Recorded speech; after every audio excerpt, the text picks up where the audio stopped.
When I say ice is dangerous in cryopreservation, I don't mean it's cold, I mean it's sharp.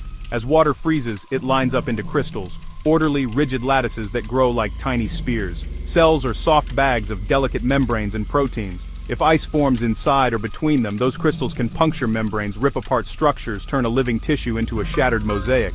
That's the core problem. Biology is mostly water, and water loves to crystallize when cooled. At warm temperatures, molecules are jostling everywhere.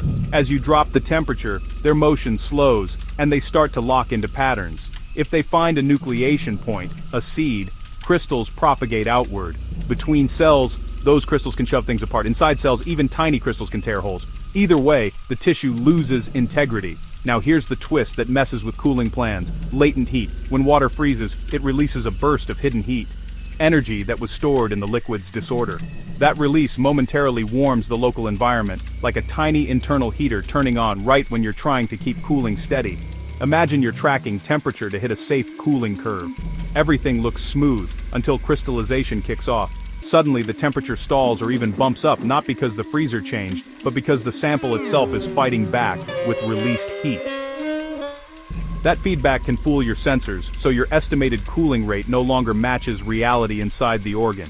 Parts that started to freeze first can slow their own cooling, while neighboring regions keep dropping, creating uneven thermal pockets. Uneven cooling is risky. Some zones linger in the ice-friendly range longer, more time for crystals to grow and connect.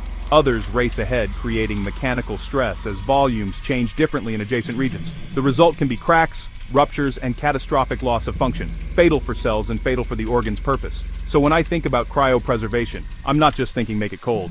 I'm thinking control when and where ice can form, understand the hidden heat it releases, and read the temperature curve with a skeptical eye, because the sample is talking back.